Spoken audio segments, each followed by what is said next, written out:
E agora são 7h05, de volta com o Manhã no Ar. Fica atento ao horário para não perder o seu compromisso do dia. E um vazamento de óleo foi flagrado durante a madrugada de ontem na orla do bairro São Raimundo, na zona oeste de Manaus. Foram mais de 20 mil litros de óleo despejados no rio. A repórter Manuela Montenegro foi lá verificar o que aconteceu. Segundo as informações da equipe de fiscalização do IPAAM, um caminhão teria estacionado logo aqui ao lado do Porto São Raimundo e o tampo de contenção desse veículo teria ficado semi-aberto, o que teria causado esse vazamento dos 24 mil litros de solução asfáltica aqui em parte da rua Padre Cavaleiro Agostinho e também em parte do Rio Negro. Tinha um caminhão que já foi identificado, a empresa proprietária do caminhão, que é de transporte de produtos derivados de petróleo, que estava estacionado aqui irregularmente, que não pode estacionar nesse local aqui, que é um produto que precisa estar monitorado pela empresa, né? Então o caminhão estava com emulsão asfáltica aqui parado e alguém mexeu na válvula de segurança e todo esse vazamento escoou aqui para as galerias pluviais e chegou até o Rio Negro, na beira do rio aqui. Então o dano ambiental foi bastante significativo, inclusive aqui que tem aqui uma floresta secundária, que na descida, então estão todas eles contaminadas. E a empresa responsável já acionou o procedimento de emergência deles para poder fazer limpeza desse material que foi derramado. Nossa equipe desceu até aqui embaixo para mostrar para você, telespectador, aqui essa área do Poço São Raimundo, onde estão as balsas, que foi justamente onde aconteceu aí esse vazamento, né, dessa emulsão asfáltica. A gente vai falar agora com a empresa que vai estar realizando essa limpeza. A nossa contratação do nosso serviço foi emergencial. A empresa que é responsável por isso, ela tem a consciência que isso pode trazer um prejuízo ao meio ambiente, então ela, preocupada com isso, já nos contratou. É um produto que não é tão complicado de fazer a limpeza, por ele ter uma viscosidade mais alta e não vai trazer nenhum dano ambiental. E 5 pessoas da mesma família foram assassinadas em uma comunidade rural no município de Beruri, interior do Amazonas. Entre os mortos estão 3 crianças. O crime aconteceu na comunidade do Tapira, que fica localizada na zona rural do município de Beruri. 5 pessoas da mesma família foram brutalmente assassinadas. Um casal, 2 filhos, sendo um de 4 e outro de 2 anos, e também um sobrinho de apenas 11 anos de idade. De acordo com informações de familiares, um homem identificado como Lucivaldo Chagas Brasil, de 22 anos, foi degolado dentro da rede onde dormia. A sua companheira, identificada como Mônica Almeida de Lima, de 19 anos, foi assassinada com vários golpes, supostamente de faca. Além disso, no corpo da jovem foram identificados vários sinais de agressão. Ainda segundo familiares, Alessandro Brasil de Lima, de 2 anos, e Sueli Brasil Lima, de 4 anos, filhos do casal, e o sobrinho Marco Antônio de Oliveira, de 11 anos, foram mortos supostamente a marteladas. O corpo das 5 vítimas foram levados inicialmente para a sede do município de Beruri, onde começaram a ser velados na quadra de esporte da cidade. Mas, por determinação da polícia, o velório foi interrompido para que os corpos fossem levados para o Instituto Médico Legal para passar por exame de necrópsia, que deve apontar as causas das mortes e auxiliar a polícia no fechamento do inquérito sobre o caso. Inclusive, os corpos vieram para o município de Manacapuru e daqui seguiram para o IML em Manaus. De acordo com a delegada Sueli Costa, diretora do Departamento de Polícia do Interior, uma equipe de policiais da 80ª Delegacia de Polícia de Beruri se deslocou até a comunidade, que fica a 4 horas de lancha distante da sede de Beruri. E lá eles começaram a investigar o caso. As investigações iniciais apontam que o crime tinha sido um latrocínio, já que uma quantia em dinheiro, valor ainda não revelado, foi levado da família. E esse crime bárbaro já teve desdobramentos. 3 suspeitos desse crime foram presos lá em Manacapuru na manhã de ontem. Na delegacia, eles confessaram os assassinatos.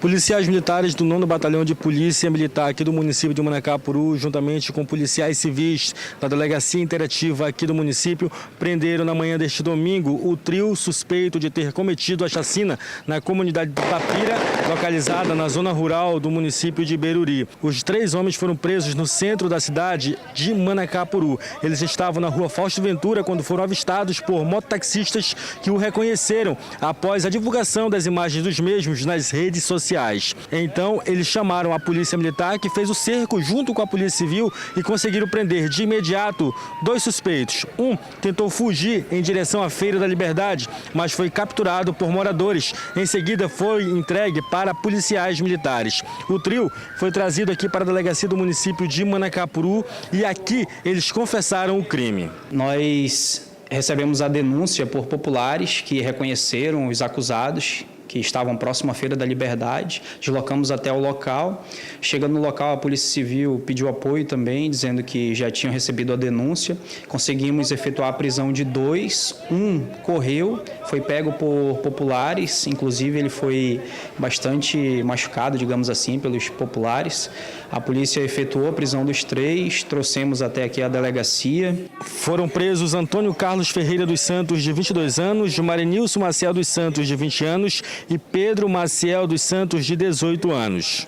Aqui na delegacia eles falaram para os policiais que cometeram o crime por vingança, porque supostamente um homem da família que foi morto teria dado droga para um membro da família deles. E esse rapaz que consumiu essa droga teria morrido por overdose. Então, por questões de vingança, eles teriam sido contratados por uma outra pessoa da família que pagou R$3.000 para eles cometerem o crime. E chegando aqui, eles confessaram o crime, disseram que foi um crime motivado por vingança, que o homem, né, da família que foi assassinada, ele deu droga para um camarada lá em Beruri, que veio a falecer, e o irmão desse camarada que veio a falecer encomendou a morte da família, deu R$3.000 para os 3 para matarem a família toda. Só para a gente lembrar, eles mataram o casal identificado como Lucivaldo Chagas Brasil, de 22 anos, e a sua companheira Mônica Almeida de Lima, de 19 anos. E também mataram 2 filhos do casal, Alexandro Brasil Lima, de 2 anos, e Sueli Brasil Lima, de 4 anos, além do sobrinho Marco Antônio de Oliveira, de apenas 11 anos. Pelo menos a justiça fez o trabalho deles, né? Apesar de eles estarem aqui pela rua já, vagando, fazendo que nada tinha acontecido na vida. Mas aí eles destruíram sonhos, né? Vida. Destruíram a vida da minha tia, que é a mãe dela. Do meu tio, que até agora ainda está bolando com o corpo para cima e para baixo. E um coração de um pai desse, de uma mãe, vai custar a cicatriz sarar, né? Porque é uma perca muito grande. O trio foi transferido ainda neste domingo aqui da delegacia do município de Manacapuru para a Delegacia Geral em Manaus, onde serão apresentados oficialmente.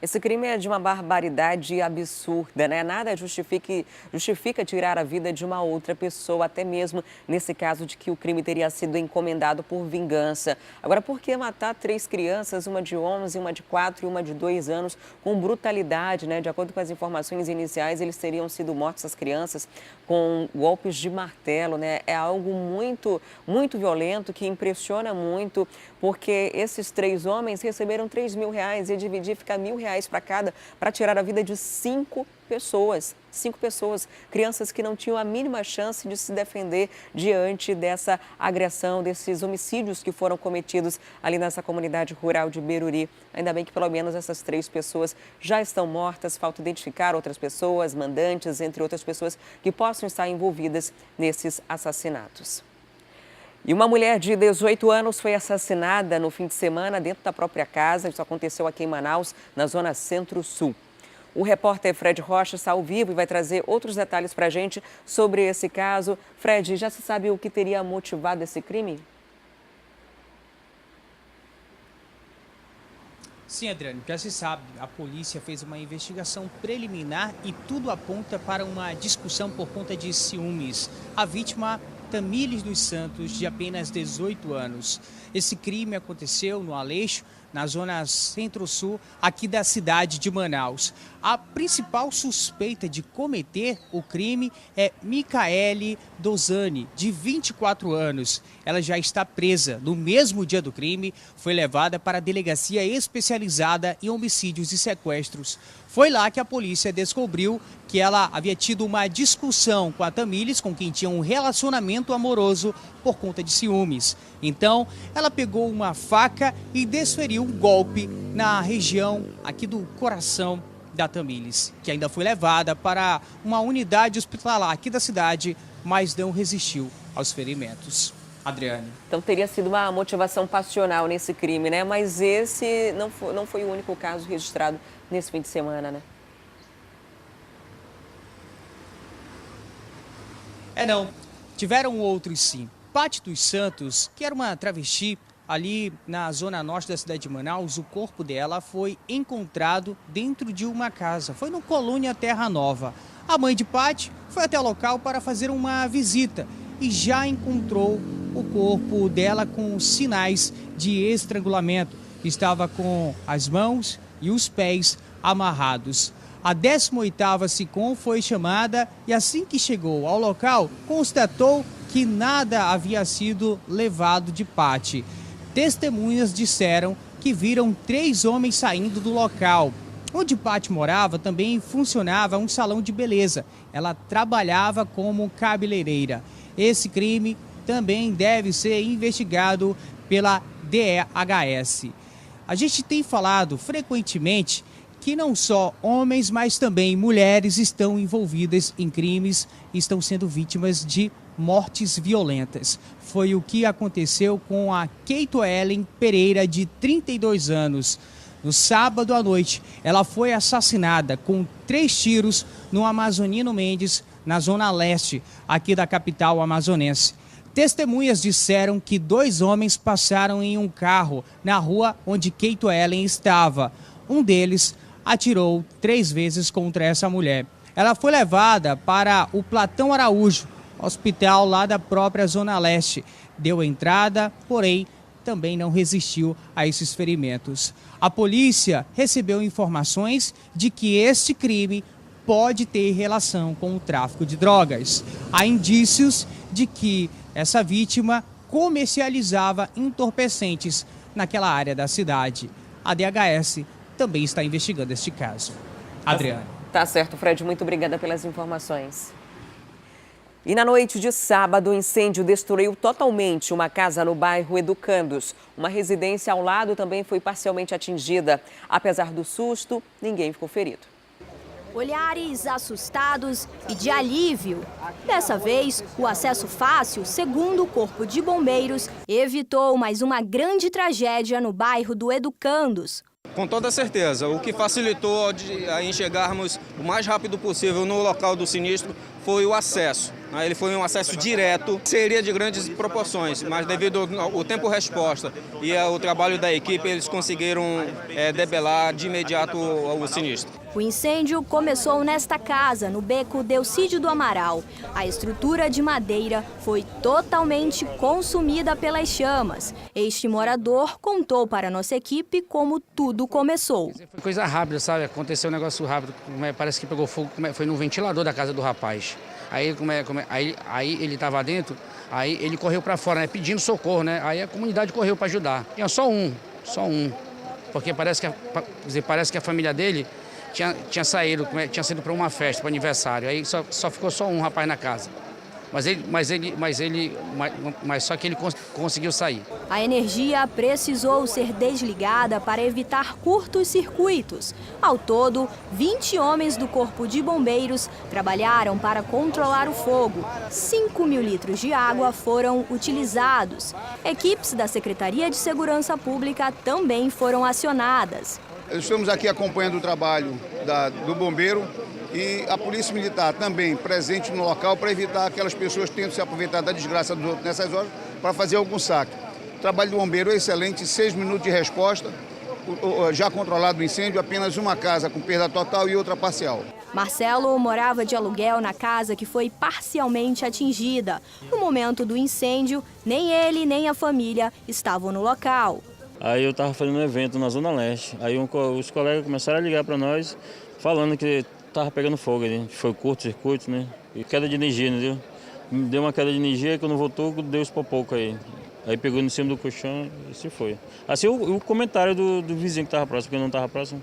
Ele também foi uma das vítimas do incêndio que atingiu mais de 600 moradias no mesmo bairro em dezembro do ano passado. A tragédia deixou centenas de desabrigados. Agora, Marcelo vai ter que procurar outro endereço onde possa pagar o aluguel social e recomeçar tudo mais uma vez. Pela segunda vez. Eu, minha esposa, minhas filhas, meu neto, cachorro, que até agora eu não consegui encontrar ele, estou preocupado também. Já salvei lá do outro incêndio, daqui não sei. Aí estamos levando, né? As famílias elas serão assistidas pela SEMASC de acordo com a legislação com o auxílio aluguel. Vamos identificar as necessidades das famílias para a concessão de benefícios eventuais. Você viu aí na reportagem que os vizinhos da casa que pegou fogo disseram que o incêndio começou após uma queda de energia no local. Em nota, a Eletrobras Distribuição Amazonas informou para a nossa produção que o caso será apurado. Já o laudo do Corpo de Bombeiros sobre as causas desse incêndio tem um prazo de até 30 dias para ser concluído. E um homem com problemas mentais morreu durante um incêndio na tarde de ontem no bairro Alvorada 2. A vítima estaria trancada no quarto no momento do sinistro. O incêndio aconteceu aqui na Rua 6 do bairro Alvorada 2, na zona oeste da cidade. Era por volta das 4h30 da tarde quando os vizinhos começaram a sentir um cheiro mais forte vindo de uma das casas aqui da rua. Foi exatamente esta casa aqui que no momento está isolada pela polícia e também pelo Corpo de Bombeiros. Rapidamente começou uma mobilização aqui no local para tentar socorrer as possíveis vítimas, enquanto alguns vizinhos correram para arrombar aqui o portão e entrar, outros rapidamente também acionaram o Corpo de Bombeiros. Segundo os relatos ainda desses vizinhos, no local estava um homem de aproximadamente 30 anos que ainda não teve o nome revelado. Ele sofria de problemas mentais e teria sido deixado aqui no local pela mãe, que teria ido para a igreja. Segundo o Corpo de Bombeiros, um curto-circuito no ventilador teria ocasionado o incêndio, que não foi de grandes proporções, mas infelizmente acabou vitimando este homem. Duas são a possível provável causa, né? O ventilador e o ar-condicionado que havia no local. Tinha muita fumaça, né? E infelizmente não tentaram entrar, mas não tinha muita fumaça, não conseguiu visualizar onde estava ele, né? Viram que ele estava se batendo, se debatendo, mas não conseguiram enxergar ele devido a muita fumaça, né? Tristeza. E olha só, um lutador morreu após ser nocauteado durante um evento de MMA aqui em Manaus. O Fred Rocha está ao vivo e vai trazer todos os detalhes desse caso para a gente. Olá, Fred, esse atleta sonhava em fazer nome no esporte, né? E infelizmente teve a vida ceifada dessa forma. Sim, Adrane, considerado uma joia do MMA amazonense. O Matheus Fernandes, de 20 anos, era lutador de artes marciais mistas. Ele saiu de um projeto social no município de Iranduba, na região metropolitana daqui de Manaus, e veio lutar aqui na capital no sábado à noite em uma casa noturna localizada no centro aqui da cidade. De acordo com a organização do evento, o Matheus lutou bem os 2 primeiros rounds, mas no terceiro, depois de ser nocauteado, se sentiu mal e precisou ser levado ao SPA do São Raimundo, na zona oeste aqui da capital. Ele deu entrada na unidade hospitalar ainda com vida, mas depois sofreu um infarto e aí não resistiu. A organização do evento lamentou muito o que aconteceu e esse é um caso que vai sim precisar passar por uma investigação da polícia para saber exatamente o que aconteceu lá nesse evento. Como eu disse, o Matheus era considerado uma joia do MMA daqui do estado, que inclusive tem tradição de revelar talentos nesse esporte. Um outro caso aconteceu em Iranduba, foi em um sítio no quilômetro 27. Uma bebê de apenas 1 ano e 2 meses de idade foi encontrada dentro de um poço. A mãe dela só tem 15 anos de idade e revelou à polícia que a filha estava brincando no quintal desse sítio com outras crianças, quando de repente sentiu falta da filha. Observou que nas proximidades desse poço havia um brinquedo. Se aproximou e quando olhou viu que o corpo da filha estava lá. A criança, então, já foi retirada do local, sem vida, realmente já estava algum tempo morta ali, até que alguém percebesse a ausência dela. A polícia também vai precisar investigar esse crime para saber o que aconteceu. Na verdade, não se trata, a princípio, de um crime. É preciso ser feita uma investigação para se concluir se foi um acidente ou um crime. O corpo dessa bebê de 1 ano e 2 meses, que inclusive essa criança não teve o nome revelado por enquanto, foi trazido para o Instituto Médico Legal aqui na zona norte de Manaus. Adriane. Tá certo, Fred. Muito obrigada pelas informações em relação a esse primeiro caso que a gente noticiou de um lutador de MMA que morreu nesse fim de semana. O corpo dele, inclusive, já foi velado e ele já foi enterrado ontem mesmo. A gente lamenta muito por esse ocorrido e cobra aqui das autoridades que haja uma fiscalização necessária para apurar as circunstâncias desse evento. Esse octógono foi montado dentro de uma casa noturna, de uma boate que funciona no centro de Manaus. A gente ainda não tem detalhes de como esse equipamento foi preparado, essa luta foi preparada, né? Que estrutura se tinha. No momento que acontece esse nocaute, que ele cai precisando de ajuda, aparece um homem de branco que dá ali o primeiro atendimento. De acordo com as informações iniciais, esse homem seria um enfermeiro. E em eventos como esse é necessário ter todo um aparato de equipamentos e pessoas relacionadas à saúde, como, por exemplo, o médico. Inclusive, durante esse momento aí que o enfermeiro verifica o que está acontecendo, algumas pessoas que estavam assistindo a luta começam a pedir que seja feita uma massagem. Identificam ali uma massagem cardíaca, né? Identificam que o problema está ficando mais grave ainda, tanto que ele precisou ser socorrido no hospital e acabou não resistindo. A gente também não tem informação de que havia ambulância no local. Então é um assunto que precisa de fato ser apurado, precisa ser investigado, porque a princípio era uma atividade de esporte que acabou terminando em uma morte. Só para você ter ideia, um jogo oficial de futebol não pode iniciar sem que haja uma ambulância ali do lado, porque pode acontecer algum tipo de acidente. Agora imagina só um evento de luta, né? Necessita muito que haja a presença de alguém responsável, de um médico responsável e de todo o aparato em caso de emergência, como foi esse que aconteceu no centro da cidade. E ao longo dessa semana a gente deve voltar a falar sobre esse assunto. E já a gente volta com as notícias do esporte. O segundo turno do Barezão entra na reta final e tem briga na parte de cima e também na parte de baixo da tabela. Em Parintins, os Bumbais fizeram festa nesse fim de semana. E você confere tudinho daqui a pouquinho. Não sai daí que eu volto já.